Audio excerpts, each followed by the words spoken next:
Srikar news కి స్వాగతం. ముందుగా ముఖ్యాంశాలు. బాణసంచా తయారీ విక్రయ కేంద్రాల్లో భద్రతా ప్రమాణాలు తప్పనిసరిగా పాటించాలి. ప్రాణ ఆస్తి నష్టం జరగకుండా కట్టుదిట్టమైన చర్యలు తీసుకోవాలి. జిల్లా కలెక్టర్ కీర్తి చేకూరి.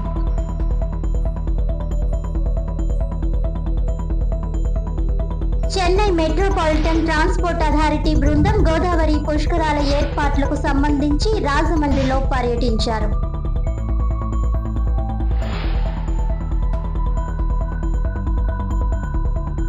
డ్రైవర్ సుబ్రహ్మణ్యం కేసులో అనంతబాబుకు బెయిల్ రద్దు.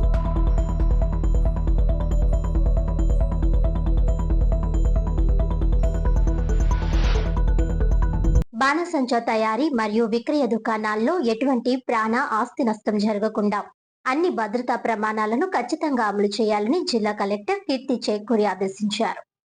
రాష్ట్ర వ్యాప్తంగా ఇటీవల చోటు చేసుకున్న అగ్ని ప్రమాదాల నేపథ్యంలో ప్రభుత్వం తాత్కాలికంగా బాణసంచా తయారీ మరియు విక్రయ కేంద్రాలను మూసివేసిన విషయం తెలిసిందే.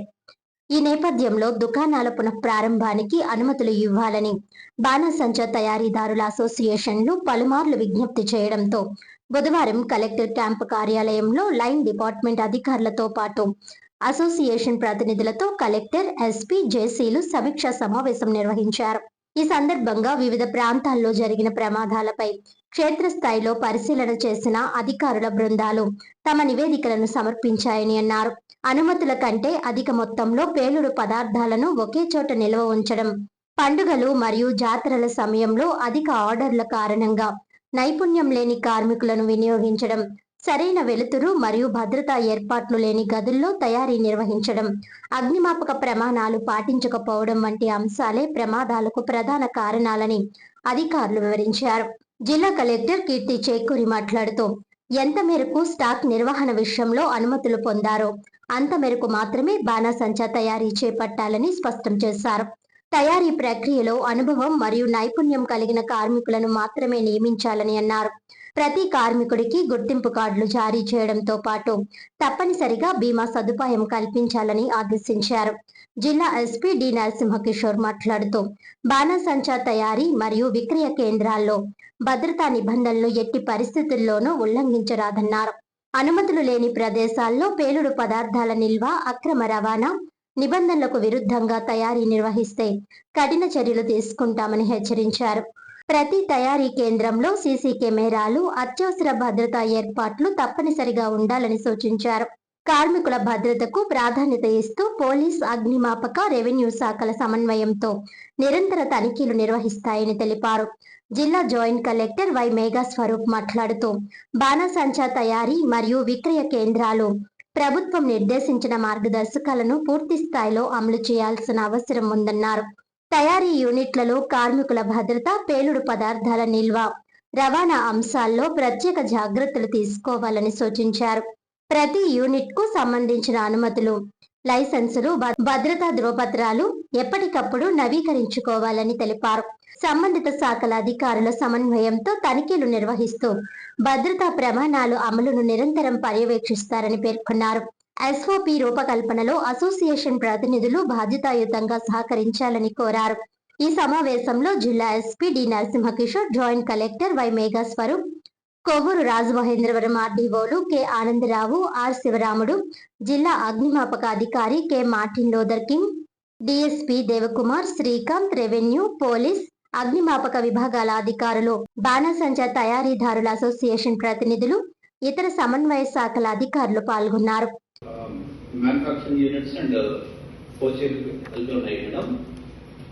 దీంట్లో ముఖ్యంగా మనకు లాస్ట్ సెట్టినప్పటి నుండి కూడా అన్ని కూడా క్లోజింగ్ లోనే ఉన్నాయి. వీటి యొక్క కీస్ కూడా మన ఎస్ఎస్ కోర్స్ దగ్గరనే ఉన్నాయి మేడం. సార్ ఇక్కడ కోవిడ్ సంబంధించి ఫ్యాక్టరీ ఇన్ఫర్మేషన్ రిగార్డింగ్ 3 కేటగిరీస్ ఉన్నాయి sir. Sir LE1, LE3 and LE5 sir. So LE1 is licence for manufacturing units ma'am. So దానికి సంబంధించి 15 ఉన్నాయి మేడం.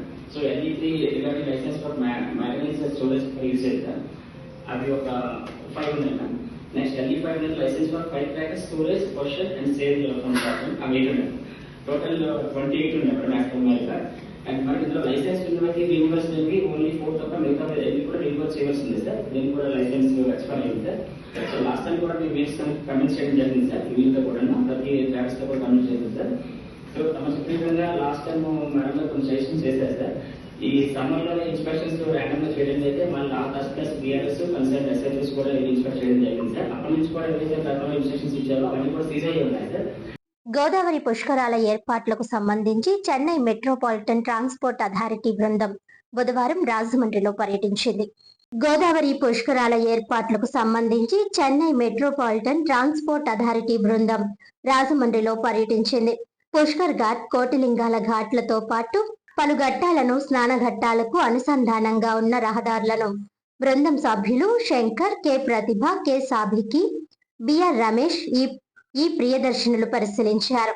పుష్కరాల ఏర్పాట్లపై వివరాలను పుష్కరాల special deputy collector Mahesh Kumar బృందం సభ్యులకు వివరించారు.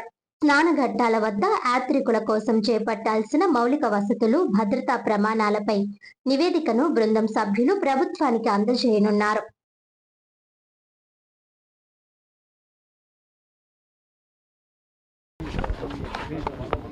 అందరికీ నమస్కారం.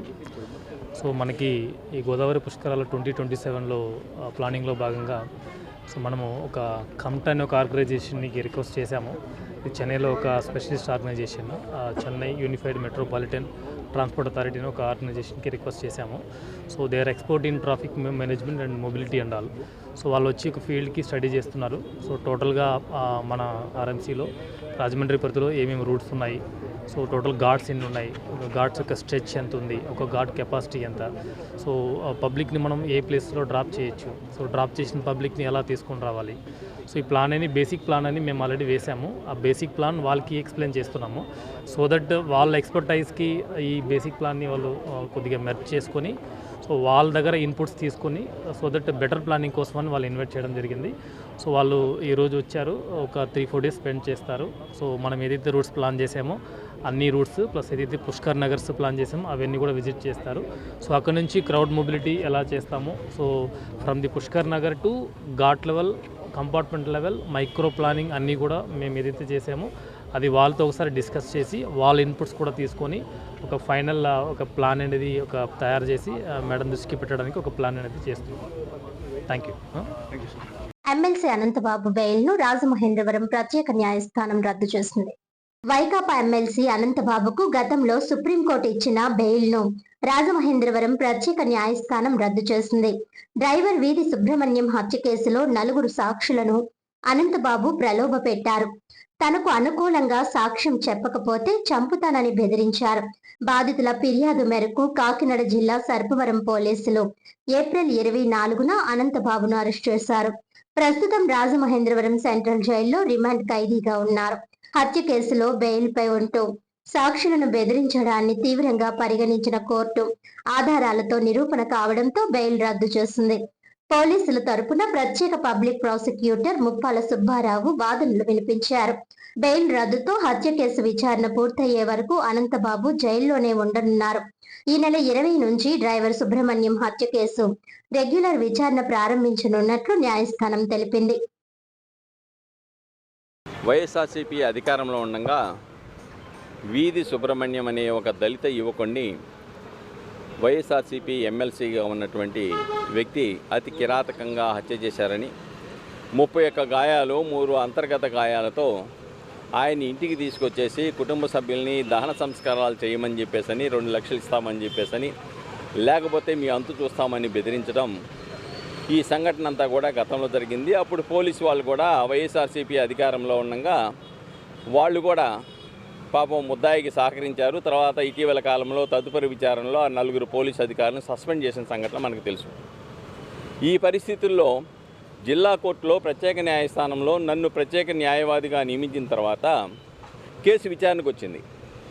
కేసు విచారణకు వచ్చినప్పుడు షెడ్యూల్ ఇచ్చి విచారణ ప్రారంభిస్తామని చెప్పిన సమయంలో అనంతబాబు తన అనుచరులతో దీంట్లో ప్రధాన సాక్షులుగా ఎవరైతే ఉన్నారో వాళ్ళని తీసుకుని వెళ్ళి ఒక అపార్ట్మెంట్లో పెట్టేసి అనంతబాబుకి అనుకూలంగా చెప్పాలి సాక్ష్యం, తప్పుడు సాక్ష్యం చెప్పాలి, మీకు ఇదిగో ఒక్కొక్కరికి 1,00,000 రూపాయలు ఇస్తున్నా అని చెప్పేసి 4 4 లక్షలు ఇచ్చాడు.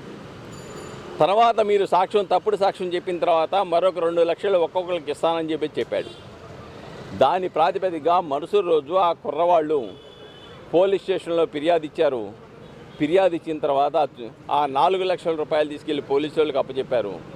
అంతేకాకుండా దీంట్లో బ్రోకర్గా ఉన్నటువంటి మరొక వ్యక్తి ఎవరైతే ఉన్నారో ఆయన A4గా పెట్టారు. ఆయన దగ్గర 25,000 రూపాయలు ఒప్పుదల స్టేట్మెంట్ ప్రాతిపదికగా 25,000 రూపాయలు సీజ్ చేశారు. అంటే దీంట్లో డబ్బులు ప్రభావం స్పష్టంగా కనపడింది, బెదిరింపులు కనపడింది. అలానే ఆ కుర్రవాడు SC/ST సంబంధించిన వ్యక్తి కాబట్టి SC/ST కేసు పెట్టారు, ఎక్స్టార్షన్ పెట్టారు. దాంట్లో కూడా అనంతబాబుని అరెస్ట్ చేశారు, మరొక 2 అరెస్ట్ చేశారు, జైల్లో ఉన్నారు ప్రస్తుతం. దీని యొక్క పర్యవసానాన్ని చూసేసి సుప్రీంకోర్టు ఇచ్చినటువంటి బెయిల్ యొక్క ఆదేశాలను ధిక్కరించాడు అతను అనంతబాబు. ఏం చేద్దంటే దాని ప్రకారం ప్రభావితం చేయటం కానీ, సాక్షులను ప్రభావితం చేయటం కానీ, సాక్షులను బెదిరించడం కానీ, సాక్షుల్ని తప్పుడు సాక్ష్యం చెప్పమని చెప్పడం కానీ ఇది బెయిల్ నిబంధనలకు ఉల్లంఘన అని చెప్పేసి. ఈ నెల 20వ తేదీన అఖిల భారత కెమిస్టుల సమైక్య తలపెట్టిన ఆల్ ఇండియా సమ్మె విజయవంతం చేయాలని తూర్పుగోదావరి డ్రగ్ ట్రేడ్ వెల్ఫేర్ అసోసియేషన్ ప్రతినిధులు పిలుపునిచ్చారు. అఖిల భారత కెమిస్టుల సమాఖ్య పిలుపు మేరకు ఈ నెల 20వ తేదీ బుధవారం ఆల్ ఇండియాలో మెడికల్ షాపుల యజమానులు సమ్మె చేస్తున్నట్టు east Godavari drug trade welfare association, the Rajahmundry chemist and druggist association వెల్లడించింది. ఈ మేరకు స్థానిక కృష్ణానగర్ లో ఉన్న అసోసియేషన్ హాల్లో బుధవారం జరిగిన మీడియా సమావేశంలో జిల్లా అధ్యక్షుడు ఆర్ శ్రీనివాసరావు, గౌరవ అధ్యక్షుడు బలభద్ర వెంకటరాజు, రాజమండ్రి అధ్యక్షుడు పిల్లా బాల మాట్లాడుతూ ఆన్లైన్ లో మందుల అమ్మకాలను నిలిపివేయాలని, కార్పొరేట్ సంస్థల అధిక డిస్కౌంట్లను నిలిపివేయాలని, నకిలీ మందుల అమ్మకాన్ని నివారించాలనే డిమాండ్ తో ఈ నెల 19వ తేదీ అర్ధరాత్రి నుంచి 12వ తేదీ అర్ధరాత్రి వరకు మెడికల్ షాపులు హోల్సేల్ అండ్ రీటైల్ బంద్ చేస్తున్నట్టు తెలిపారు. IMAను కలిసి విన్నవించామని, దీనితో ఆసుపత్రుల్లో మెడికల్ షాపులు కూడా బంద్ చేస్తారని, వాటితో పాటు మెడ్ప్లస్, అపోలో, లైఫ్ వంటి మెడికల్ షాపులు కూడా తమకు సహకరించేందుకు ముందుకు వచ్చాయని అన్నారు. కెమిస్ట్ల జీవనాధారం ప్రజారోగ్య పరిరక్షణకు జరుగుతున్న ఈ సమ్మెకు అందరూ సహకరించాలని కోరారు. జిల్లా వ్యాప్తంగా 2250 మెడికల్ షాపులు ఉన్నాయని, అవన్నీ బంద్ చేస్తారని అన్నారు. నగరంలోని 4 ప్రధాన కూడళ్లలో 4 దుకాణాలు తెరిచి ఉండడంతో పాటు మండలాల్లో కూడా మందుల విక్రయం విషయంలో ప్రజలకు ఇబ్బంది కలగకుండా సహకరిస్తామని వివరించారు. ఈ డిమాండ్లను ఇప్పటికే కేంద్ర ప్రభుత్వం దృష్టికి తీసుకుని వెళ్లినప్పటికీ సానుకూల స్పందన రానందున తప్పనిసరి పరిస్థితుల్లో దుకాణాలు మూసి సమ్మెకు వెళ్తున్నామని తెలిపారు. ఆ రోజు ఆనం కళాకేంద్రం నుంచి దేవీ చౌక్ వరకు ర్యాలీ నిర్వహించి అక్కడ మానవహారం నిర్వహిస్తామని తెలిపారు. సమావేశంలో ఇతర ప్రతినిధులు Pindi Ganapathi, K Srinivasarao, CH Phanindra, Y Leeladhar, Krishna, Gupta, Veerababu, Krishna Chaitanya తదితరులు పాల్గొన్నారు. ఆంధ్రప్రదేశ్, తెలంగాణ కలుపుకున్నప్పుడు నేను స్టేట్ ప్రెసిడెంట్గా పనిచేయడం, సౌత్ ఇండియా ప్రెసిడెంట్గా పనిచేయడం, ఆల్ ఇండియా జాయింట్ సెక్రటరీగా కూడా నేను వచ్చాను జరిగింది. ఈ బంద్ అనేటువంటిది తప్పని పరిస్థితుల్లో పబ్లిక్కి ఇన్కన్వీనియన్స్ అయినా కూడా మా సర్వైవల్ గురించి, ప్లస్ మా సర్వైవల్తో పాటు ఇందులో పబ్లిక్ ఇంట్రెస్ట్, సోషల్ రెస్పాన్సిబిలిటీ కూడా ఉంచుకుని మేము ఈ బంద్కి కారణాలు మీకు తెలియపరుస్తున్నాం. కారణం ఏంటంటే drugs and cosmetics act 1945 rules there under 1947. దీని ప్రకారం ఈ పాలసీ నిమిత్తం ఈ యాక్ట్ని ఎమెండ్ చేయాలి. ఎమెండ్ చేయకపోయినట్టయితే ఈ పాలసీ వాళ్ళు అనుకున్న విధంగా గవర్నమెంట్ ఇంప్లిమెంట్ చేయడానికి అవకాశం లేదు కనుక ఒక జీవో తయారు చేశారు. 817 జీవో నెంబర్ ఆఫ్ 2018. ఈ draft bill, this is called a draft bill called for comments from the public. అంటే ఈ బిల్లు వాళ్ళు డ్రాఫ్ట్ బిల్లు రిలీజ్ చేసి పబ్లిక్ నుంచి కామెంట్స్ అండ్ స్పెషలిస్టుల నుంచి అందరి నుంచి కూడా కామెంట్స్ కాల్ ఫర్ చేశారు. ఈ కామెంట్స్ అన్నీ కూడా ఎంత విస్తృతంగా ఎంత డీప్గా జరిగినాయి అంటే ఇప్పటికీ కూడా డ్రాఫ్ట్ బిల్లు రూపంలో పాస్ చేయలేదు పార్లమెంట్లో. అంటే ఈ బిల్లు ఈ పాలసీ డ్రాఫ్ట్ బిల్లుని అంటే జీవో నెంబర్ 817/2018 చేసినటువంటి బిల్లుని మేము దీన్ని నిరసన తెలుపుతూ వ్యతిరేకిస్తూ ఈ డ్రాఫ్ట్ బిల్లు వచ్చేటువంటి ఇబ్బందుల్ని గవర్నమెంట్ వారి దృష్టికి తీసుకెళ్ళి దీన్ని విత్డ్రా చేయమని మేము కోరుకుంటున్నాం. దాంట్లో సార్ అందరికీ నమస్కారం. ఈరోజు ఈ సమావేశం ఏర్పాటు చేయడం ముఖ్య ఉద్దేశం మా ఆల్ ఇండియా సంఘం పిలుపు మేరకు మా స్టేట్ సంఘం ఆదేశాల నిమిత్తం రేపు మే 20వ తారీఖున కొన్ని ప్రధానమైన డిమాండ్స్తో మేము బంద్ అనేది పార్టిసిపేట్ చేయడం జరుగుతుంది. దాంట్లో ప్రధానమైన డిమాండ్ ఏంటంటే ఆన్లైన్లో మందులు అమ్ముకొని నిలిపేయాలనేది. దానివల్ల ఏంటంటే రకరకాల దుష్ఫలితాలు రావడంతో ప్రజలు అసౌకర్యం కలగడం, దానివల్ల ట్రేడ్ మీద కూడా ఆ మచ్చ రావడం, ఇవన్నీ ఉండడం వలన ఈ ఆన్లైన్ మందులు అమ్మకాన్ని నిలిపేయాలని చెప్పడం ఒకటి. అదేవిధంగా టోటల్గా చెప్పండి, ఈ ఆన్లైన్ మందులు అత్యధికంగా కార్పొరేట్ షాపులు ఏదైతే డిస్కౌంట్ ఇస్తున్నాయో ఆ డిస్కౌంట్ ఇవ్వడం అనేది తగదు కాబట్టి అది కూడా రద్దు చేయాలని చెప్పడం ఒకటి. అదేవిధంగా భవిష్యత్తులో ఏది కూడా ఈ నకిలీ మందుల అమ్మకాలను నిలిపేయాలని చెప్పడం ముఖ్య ఉద్దేశం ఏంటంటే ఎక్కడా కూడా స్పూరియస్ డ్రగ్స్ రాకుండా మేము దాన్ని చర్యలు తీసుకుని డిపార్ట్మెంట్ వారు ట్రేడ్లోకి అది రాకుండా మా మీద మచ్చపడకుండా మేము అన్ని రకాలుగా సహకరిస్తామని చెప్పి మీ అందరికీ మీకు తెలియజేసుకుంటూ ఈ రేపు 20వ తారీఖు బంద్ సందర్భంగా మేము తీసుకున్న నిర్ణయాల్లో ప్రజలకు ఎక్కడా కూడా అసౌకర్యం కలగకుండా ఆ రోజు రాజమండ్రి అప్పటి వరకు 4 సెంటర్లుగా డివైడ్ చేసి ఈ 4 సెంటర్లకి 4 పెద్ద షాపులకి మేము పర్మిషన్ ఇవ్వడం జరిగింది. అదేవిధంగా ఎక్కడన్నా ఎవరికన్నా ఇబ్బంది కలిగిస్తే మీ దృష్టిలోకి వచ్చినట్టయితే మేము కొన్ని నెంబర్లు మీకు ఇవ్వడం జరుగుతుంది. ఆ నెంబర్కి కానీ మీరు కాల్ చేస్తే మేము దగ్గరుండి వారికి ఇబ్బంది కలగకుండా చూసే బాధ్యత మేము తీసుకుంటాం అని చెప్పి మీ ద్వారాగా మేము పబ్లిక్ అంతా కూడా తెలియజేస్తున్నాం. మండలాల వైజ్ కూడా ప్రతి మండలానికి ఒక్కొక్క షాపు మేము ఏర్పాటు చేస్తాం, మండలాలకు కూడా ఎక్కడ ఇబ్బంది కలగకుండా. కానీ ఏది ఏమైనా ఆల్ ఇండియా పిలుపు మేరకు పూర్తి బంద్ అనేది మంగళవారం రాత్రి 12 గంటల నుంచి బుధవారం రాత్రి 12 గంటల వరకు ఈ పూర్తి బంద్ మేము పాటిస్తామని చెప్పి మీ ద్వారాగా పబ్లిక్ తెలియజేస్తున్నాం. Thank you sir. Thank you. ప్రజలకి ఎక్కడ కూడా ఇబ్బంది అనేది ఎక్కడ కలగకుండా మేము ఆ నెంబర్లో ఇవ్వడం జరుగుతుందండి. ఎప్పటికప్పుడే మా డిపార్ట్మెంట్ కూడా తెలియజేయడం జరుగుతుంది. అలాగే లోపల ఉన్న ప్రజాప్రతినిధులకు అలాగే కలెక్టర్లతో మనం ఈ మెమరాండం ఇచ్చి ఈ మందులు మాకు సహకరించమని చెప్పేసి వాళ్ళని కూడా కోరడం జరుగుతుందండి. ఈ మందులు ఎవరు కూడా ఏ కెమిస్ట్ కూడా తయారు చేయడం, నకిలీ మందులు వస్తుంటే నకిలీ మందులు పర్యవేక్షణ చేయడానికి డబ్బు డిపార్ట్మెంట్ ఉంటుంది, క్వాలిటీ కంట్రోల్ ఉంటుంది. వాళ్ళు పర్యవేక్షణ చేసి వాళ్ళు కంట్రోల్ చేయాలి. ఎందుకంటే నకిలీ కాదు సార్, నకిలీ మందులు అనేది మాకు తెలియదు, మేము అమ్మిన తర్వాత నకిలీ మందులు అని తెలుస్తుంది. Human Rights Council for India South India organising secretary మరియు NHRP forum city president R Sanjay ఆధ్వర్యంలో జాంపేట పాండురంగ స్వామి గుడి దగ్గర సుమారు 300 మందికి అన్న సమారాధన చేశారు.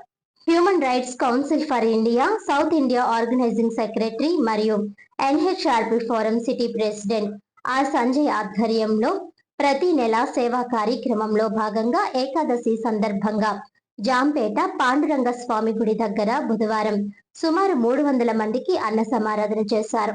ఈ సందర్భంగా సంజయ్ మాట్లాడుతూ ప్రతి నెల ఏదో ఒక ప్రాంతంలో ఇలా అన్న సమారాధన చేస్తున్నామని, అలాగే ఆపదలో ఉన్న వారికి చేయూతనందిస్తూ సేవా కార్యక్రమాలు నిర్వహిస్తున్నామని వివరించారు.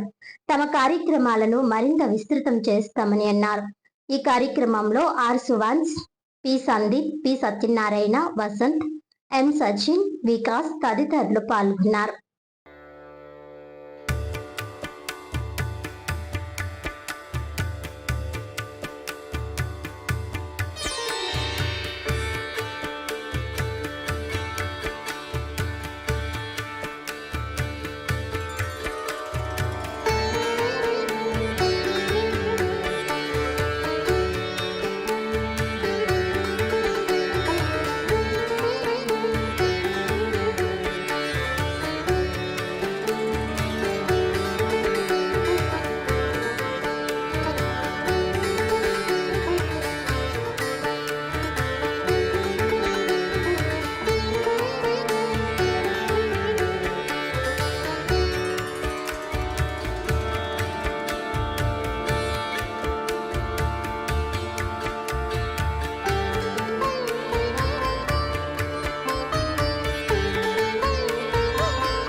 రాజమండ్రి దానవాయిపేట నటరాజు నృత్య కళాపీఠంలో వేసవి ఉచిత శిక్షణ కార్యక్రమం ప్రారంభించారు. ప్రతి ఏడాది వేసవి సెలవుల్లో తెలుగు భాష చిత్రలేఖనంలో 40 రోజుల పాటు ఉచిత శిక్షణ ఇస్తున్నట్లు ప్రముఖ నాట్యాచారులు డాక్టర్ సప్ప దుర్గాప్రసాద్ తెలిపారు. బుధవారం నటరాజ నృత్య కళాపీఠంలో ఉచిత శిక్షణ ప్రారంభోత్సవానికి తెలుగు విశ్వవిద్యాలయం ఉపకులపతి ఆచార్య మునిరత్నం నాయుడు హాజరయ్యారు. ఈ సందర్భంగా ఆయన మాట్లాడుతూ 43 సంవత్సరాలుగా ఆంధ్ర నాట్యం పేరిని ఆలయ నృత్యాలలో శిక్షణ ఇస్తూ అంతర్జాతీయ ఖ్యాతి గడించిన సప్ప దుర్గాప్రసాద్ తెలుగు భాషపై మక్కువతో పిల్లలందరికీ తెలుగు నేర్పాలని సంకల్పించడం గొప్ప విషయమని అన్నారు. జక్కంపూడి విజయలక్ష్మి మాట్లాడుతూ అంతరించిపోయిన ఆలయ నృత్యాన్ని పునర్జీవింపచేసిన గొప్ప నాట్యాచారులు దుర్గాప్రసాద్ అని కొనియాడారు. డాక్టర్ దుర్గాప్రసాద్ మాట్లాడుతూ లిపి చచ్చిపోతుందని మేధావులు సూచిస్తున్న తరుణంలో తెలుగువాడిగా మాతృభాషను పిల్లలకు నేర్పించాలనే సంకల్పంతో ప్రతి ఏడాది ఉచిత శిక్షణను ఇస్తున్నట్లు తెలిపారు. మాతృభాషను ప్రోత్సహిస్తే మంచి భవిష్యత్తు ఉంటుందన్నారు. పంతం సత్యనారాయణ చారిటబుల్ ట్రస్ట్ చైర్మన్ పంతం కొండలరావు మాట్లాడుతూ మాతృభాష తెలుగు ప్రతి ఒక్కరూ క్షుణ్ణంగా నేర్చుకుని ఉన్నత స్థాయికి చేరుకోవాలని ఆకాంక్షించారు. ఈ ప్రారంభోత్సవ సభలో నగర కాంగ్రెస్ నాయకులు టీకే విశ్వేశ్వర్ రెడ్డి, నగర ప్రముఖులు ఆకుల శ్రీనివాస్, రాజేష్ ఖన్నా, డి శ్రీనివాస్ తదితరులు పాల్గొని ప్రసంగించారు.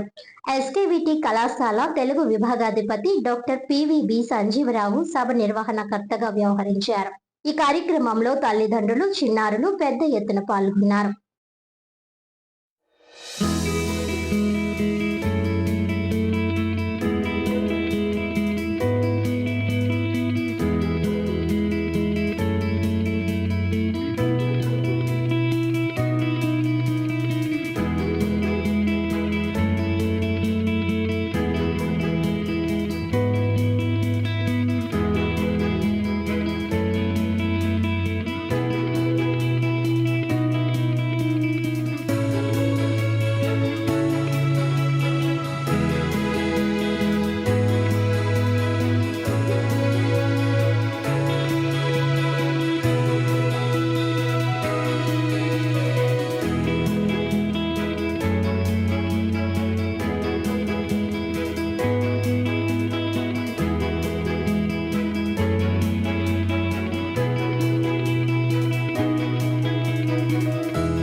ఒకప్పుడు చేయెత్తి చేయకొచ్చుకుని కూడా గత పెద్ద గణకెత్తి కావాలంటే ఆ గతాన్ని తలుచుకుంటూ ఇవాళ మన కీర్తిని మనం మాట్లాడుకోవడం తప్ప తెలుగు గురించి ఇందాకనే మన వైస్ ఛాన్సలర్ గారు చెప్పడం జరిగింది. మృత భాషల జాబితాలోకి మనం తెలుగు చేద్దాం. నిజంగా అది మనందరం కూడా బాధపడవలసినటువంటి విషయం.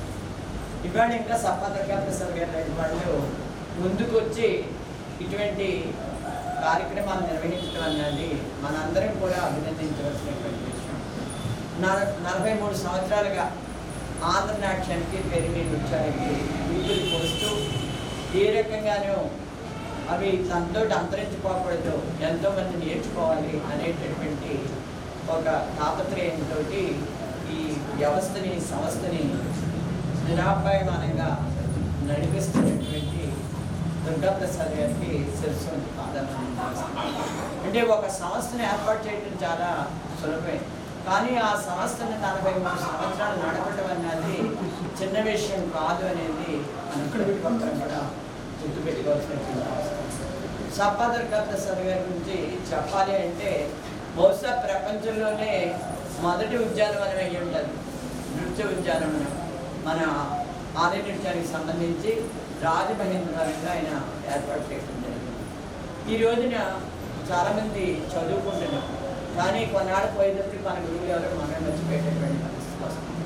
కానీ దుర్గాప్రసాద్ గారిలో ఒక ముఖ్యమైనటువంటి లక్ష్యం ఏంటంటే తను ఏ గురువు దగ్గర అయితే విద్య నేర్చుకున్నానో ఆ గురువుని ఏ పరిస్థితుల్లోనే మర్చిపోకూడదని ప్రతి సంవత్సరం నటరాజు ఆయన మీ గురుగారు అయినటువంటి రామకృష్ణ గారు పేరిట కార్యక్రమాలు నిర్వహించి మమ్మల్ని అందరినీ కూడా అందులో భాగస్వామ్యం చేయడం జరుగుతుందని చెప్పేసి తెలియజేయడానికి సంతోషం. గుర్తించి ఇక్కడ తెలుగు నేర్పించాలి పిల్లలకి అని తీసుకొచ్చినందుకు తల్లిదండ్రులకి అభినందనలు తెలుపుతూ పిల్లలు కూడా చక్కగా నేర్చుకోవాలి.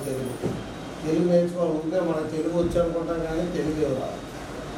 తెలుగు అనేటువంటి మాతృభాష అంటే జీవితానికి ఉపయోగం, ఆంగ్ల భాష జీవితానికి ఉపయోగం. మరి అంత ఉత్సాహంగా ఆయన చేస్తున్నప్పుడు మీరు కూడా ప్రోత్సాహం అందించాలి. ముఖ్యంగా తల్లిదండ్రులు మీరు కూడా ఇప్పుడు బయటకు వెళ్ళి ఇక్కడ ఇలా పలానా చోట తెలుగు ఉచిత క్లాసులు జరుగుతున్నాయి, చిత్రలేఖనం జరుగుతుందని చెప్పి మిగతా పేరెంట్స్కి పబ్లిసిటీ చేస్తే ఆటోమేటిక్గా వస్తారు. చాలామంది తల్లిదండ్రులు పర్టికులర్గా ఈ సబ్జెక్ట్ మీద మాట్లాడతా తల్లిదండ్రులు ఎవ్వరు కూడా పిల్లల మీద శ్రద్ధ చూపించరు.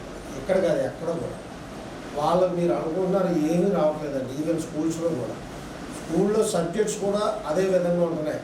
ఇంతంత బుక్స్ ఉంటున్నాయి. విపరీతమైన మ్యాథ్స్ కానీ సైన్స్ కానీ ఇంగ్లీష్ కానీ వాళ్ళు ఏదో చెప్పుకుపోతున్నారు, వీళ్ళు ఏదో రాసుకుపోతున్నారు తప్ప బేసిక్స్ అనేటువంటిది అది మ్యాథ్స్ అవనే సైన్స్ అవనే తెలుగు అవనే బేసిక్స్ అనేటువంటి ఎవ్వరికి రావట్లేదు.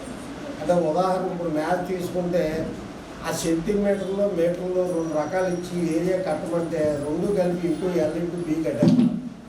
అది కన్వర్షన్ చేయాలి ఒక దాంట్లోకి అనేటువంటిది రాదు. యూనిట్ అంటే ఏంటో తెలియదు. అంటే 2 అబ్బాయిలు ప్లస్ 2 అమ్మాయిలు ఎంతమంది అండి?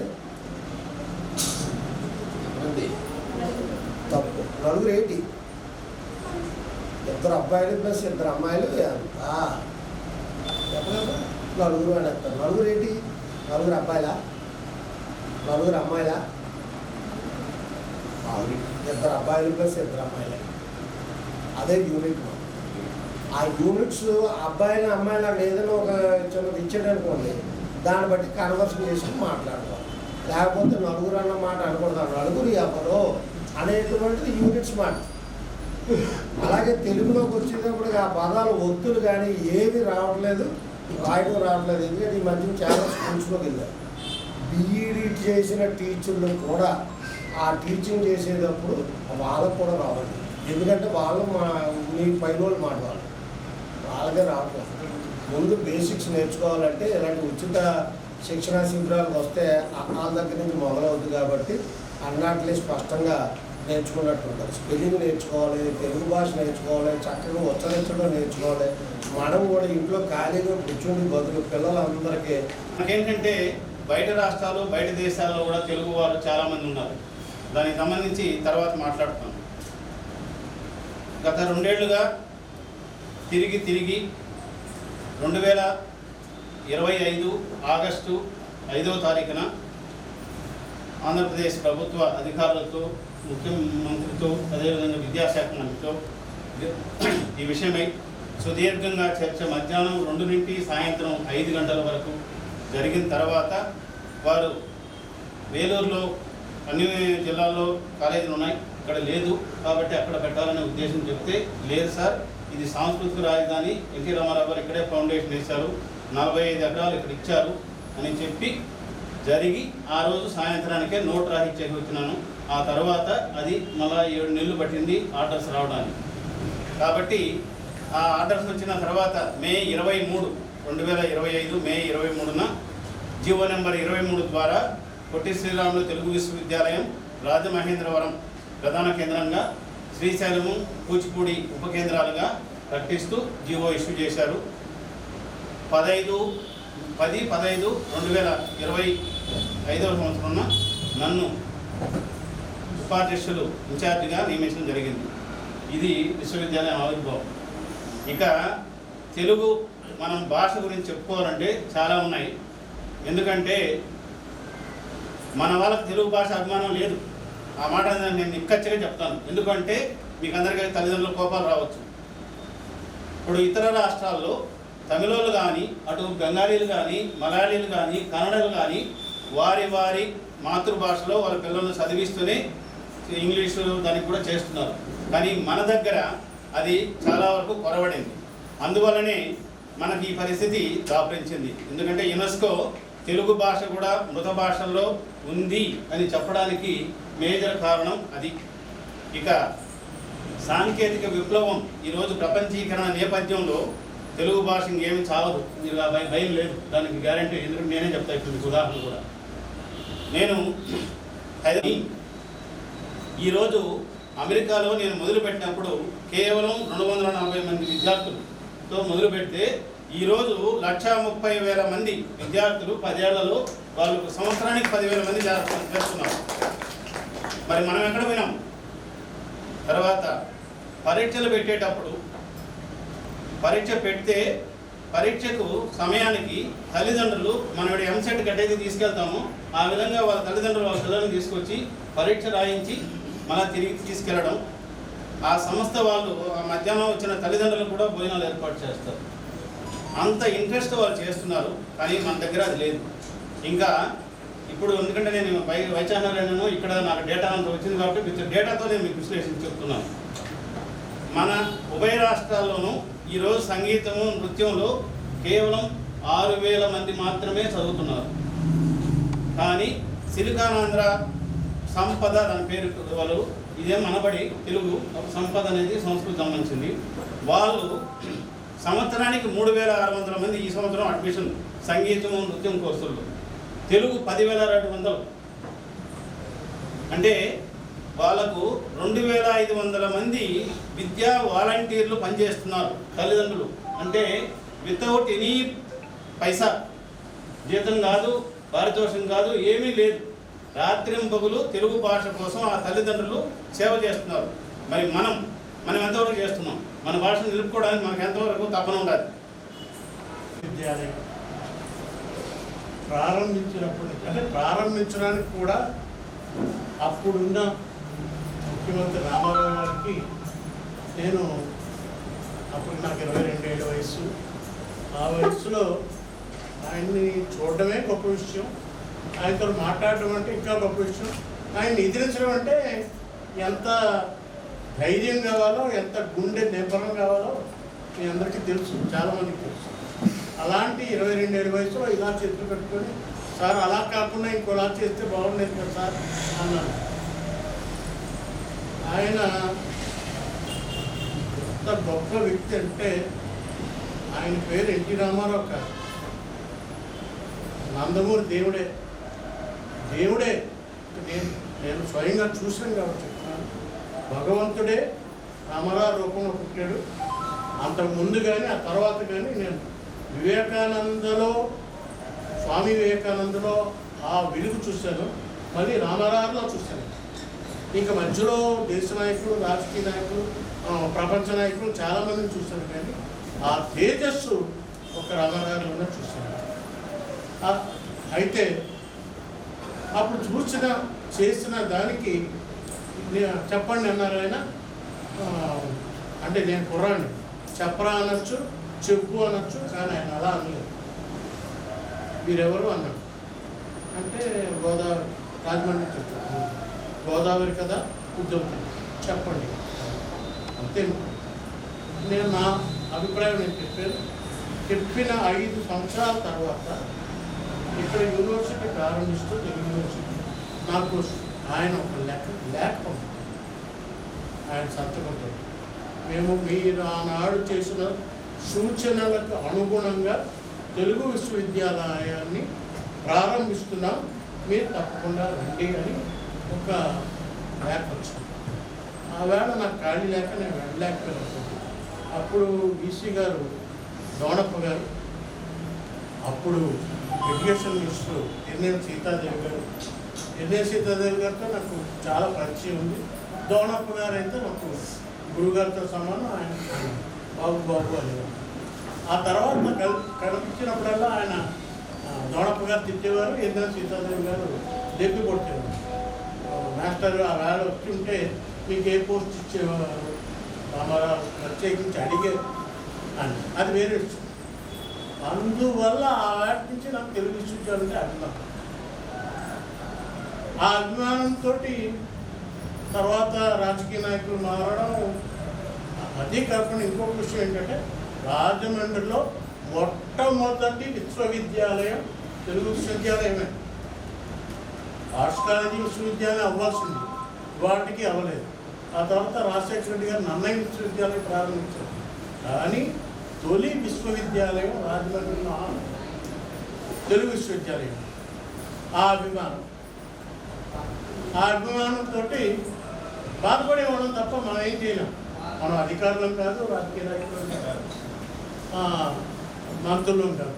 కాబట్టి బాధపడటం తప్ప బాధపడటం ఎవరు పెద్దలు కనబడితే ఏంటంటే తెలుగు విశ్వవిద్యాలయాన్ని అలా చంపేస్తున్నారు అని బాధపడడం తప్ప ఇంకేం చేయలేము. మన అదృష్టం బాగుంది.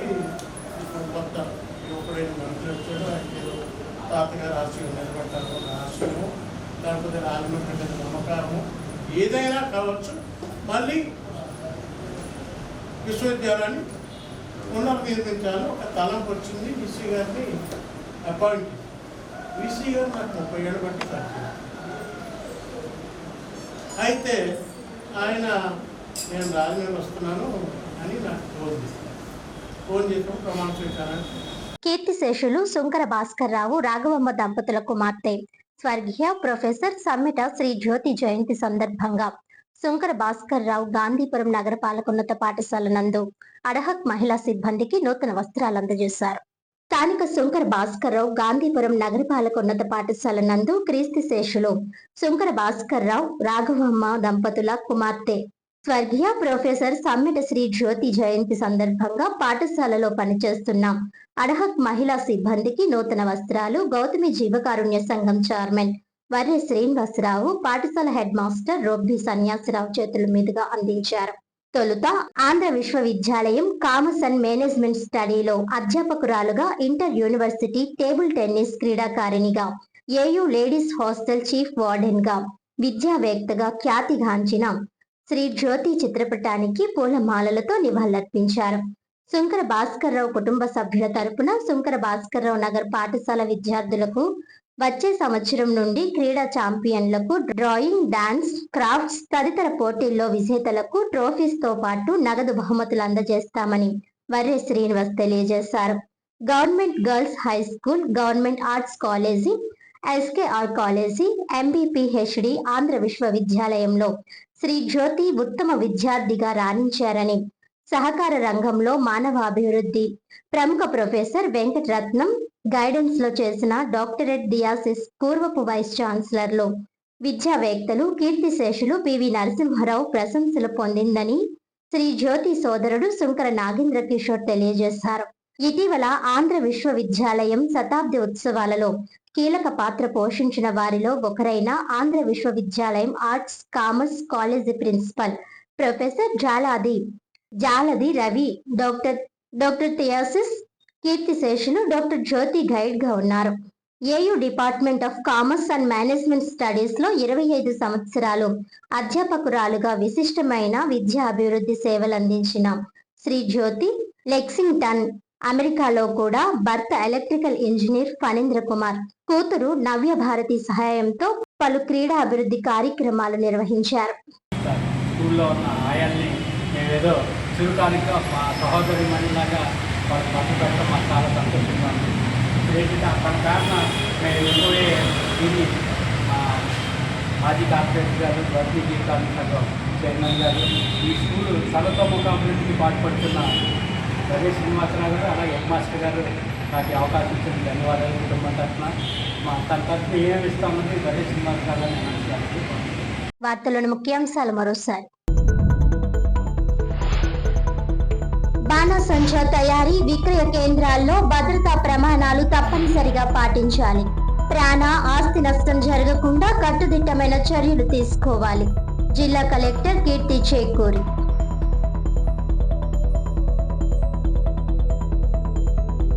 చెన్నై మెట్రోపాలిటన్ ట్రాన్స్పోర్ట్ అథారిటీ బృందం గోదావరి పుష్కరాల ఏర్పాట్లకు సంబంధించి రాజమండ్రిలో పర్యటించారు.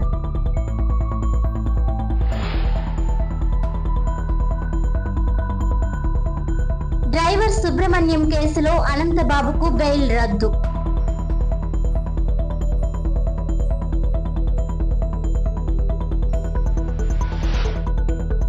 ఈనాటి వార్తలు ఇంతటితో సమాప్తం. తిరిగి వచ్చే బులెటిన్ లో మళ్ళీ కలుద్దాం. అంతవరకు సెలవు. నమస్కారం.